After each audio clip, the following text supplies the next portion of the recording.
Wilujeng dalu kagem para kadangku. Semoga malam ini semua dalam keadaan baik-baik saja. Apabila pada malam hari ini ada saudara-saudara kita yang di luar sana sedang sakit, sama-sama kita doakan semoga segera mendapatkan kesembuhan. Dan apabila saudara-saudara kita di luar sana sedang dirundung kesusahan, semoga segera mendapatkan penghiburan. Dan apabila saudara-saudara kita yang di luar sana sedang menghadapi masalah, beban kehidupannya, kita doakan semoga segera menemukan solusi, menemukan jalan keluar, dan bisa terlepas dari beban masalah dalam kehidupannya. Untuk kali ini saya akan menyampaikan tentang Pancasila ya. Dari namanya saja Pancasila itu bahasa Kawi ya, bahasa Sanskerta. Panca itu maknanya adalah 5 dan sila itu adalah dasar atau pondasi. Jadi Pancasila adalah 5 dasar kuat, 5 pondasi. Coba kita bayangkan, sekokoh apapun bangunan, jika pondasinya rapuh, bangunan itu tidak akan mampu bertahan lama. Tentu bangunan itu akan rawan runtuh. Jadi yang terutama dalam bangunan adalah pondasi atau dasar itu sendiri. Kemudian Pancasila, pondasi 5 dasar itu harus benar-benar di dalam membangun kehidupan. Tentu juga seiring dengan membangun jiwa, itu memang harus dipondasi dengan jati diri yang kokoh. Karena jati diri adalah pondasi untuk membangun jiwa, moral, etika, dan karakter. Jadi sama halnya saya mau cerita begini. Ada lagi sebelum kita melebar untuk membahas Pancasila 5 dasar, saya akan mengingatkan, mungkin saudara-saudaraku di luar sana pernah mendengar yang namanya Pancabarata. Pancabarata itu adalah bagian dari bekal untuk melakukan perjalanan spiritual. Dan Pancabarata adalah 5 tahap untuk mencapai titik kesadaran diri terhadap hidup, terhadap rohani. Oleh karena itu Pancabarata itu terdiri dari, pertama adalah toto, yang kedua titi, yang ketiga tentrem, yang keempat kerto, yang 5 raharjo. Jadi toto, titi, tentrem, kerto, raharjo itu adalah Pancabarata. Jadi kita harus melakukan 5 hal tersebut yang tentu sebagai pondasi untuk menempuh spiritual. Ayo kita ulas satu persatu. Toto. Di dalam Pancabarata yang pertama adalah toto. Di dalam Pancasila yang pertama adalah ketuhanan. Jadi di sini adalah toto imane, toto jiwane, dan toto dalam ketuhanan. Orang yang dalam mengatakan dirinya itu bertuhan, tetapi tidak bisa menata keimanannya. Mungkin karena iman itu bebas. Kita bebas menggunakan iman. Apapun yang kita imani itu kita bebas. Gak terikat orang lain untuk mengarahkan kita, untuk membawa kita ke arah mana kita menggunakan iman. Jadi kita punya keputusan sendiri, punya cara sendiri untuk menata iman. Ke arah mana iman itu kita pakai. Apa yang harus kita imani. Jadi tumataning iman, tumataning jiwa. Jika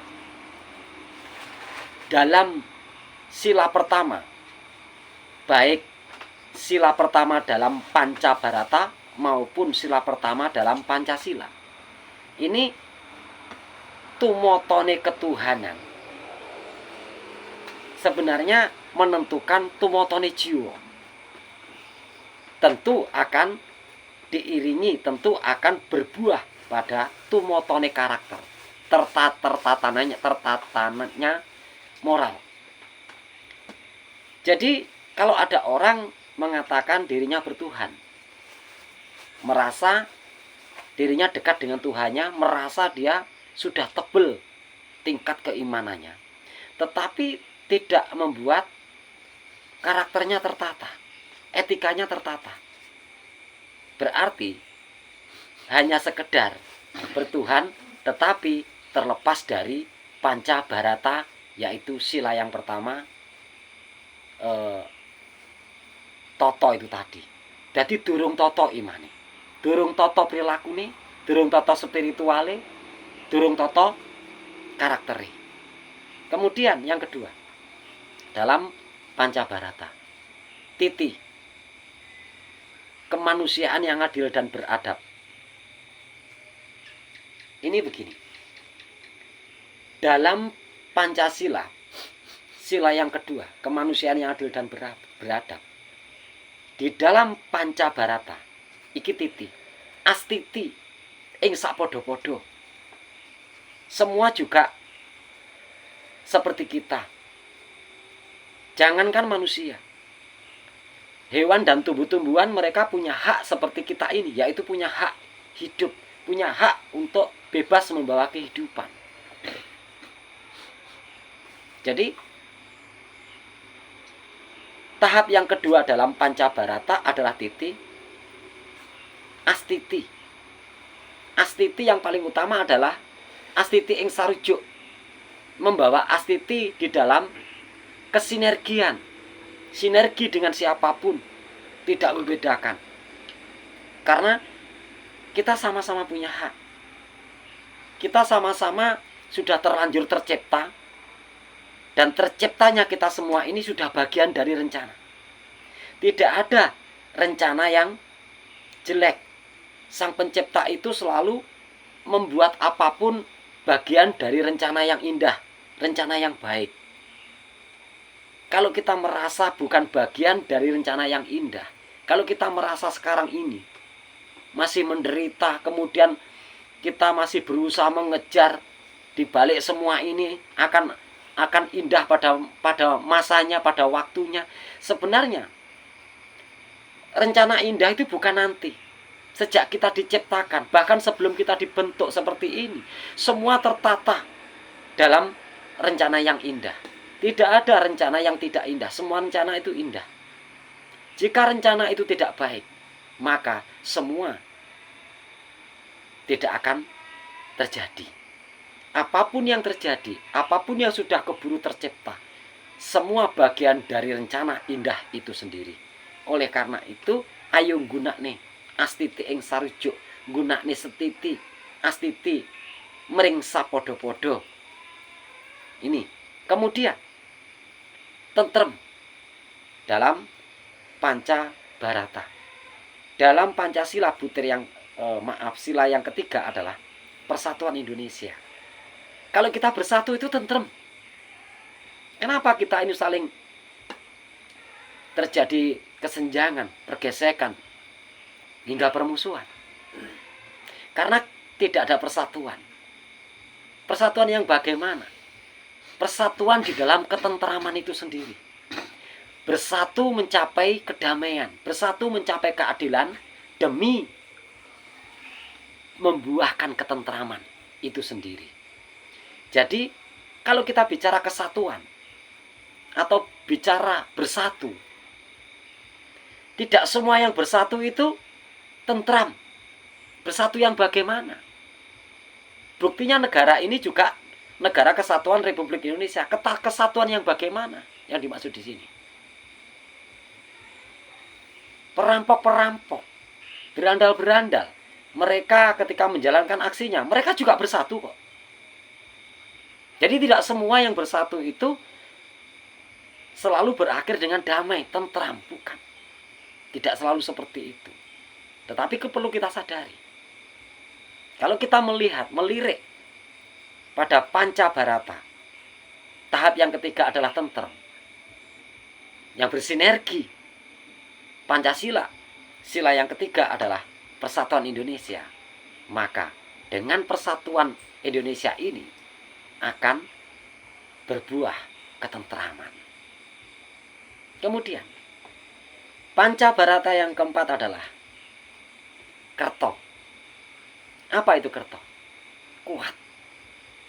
Sama seperti sila yang keempat, kerakyatan yang dipimpin. Ini kerakyatan urusannya. Jadi rakyat itu adalah pondasi. Pondasi kekuatan. Rakyat itu adalah akar dari kekuatan negara ini. Kerakyatan yang dipimpin oleh hikmat. Bukan sekedar dipimpin oleh manusia, tetapi oleh hikmat. Kebijaksanaan. Dalam permusyawaratan perwakilan. Jadi tidak sekedar masyarakat yang dipimpin oleh seorang pejabat. Dipimpin oleh seorang raja, tetapi dipimpin oleh hikmat. Maka kerakyatan ini benar-benar pondasi dari kekokohan, pondasi dari kekuatan negara dan bangsanya. Sama seperti di Pancabarata yang keempat, yaitu Kerto. Kemudian yang kelima, setelah Kerto adalah Raharja. Kita ke Raharjan. Kalau sudah semua menerima Karaharjan, maka kita kembali pada Pancasila, sila yang kelima. Keadilan sosial bagi seluruh rakyat. Keadilan sosial. Bukan keadilan dalam sebatas dalam harta, jabatan, bukan itu. Tetapi sosial. Keadilan yang bersifat menyeluruh tanpa batas. Jika keadilan sosial seluruh rakyat ini tercapai, maka semua akan menerima bentuk dari Raharjo itu sendiri. Oleh karena itu, Pancasila, Pancabarata sangat bersinergi dengan baik. Kita bawa keduanya sebagai pondasi untuk kembali pada jati diri Nusantara. Rahayu, Rahayu, Rahayu, Sagung Dumadi.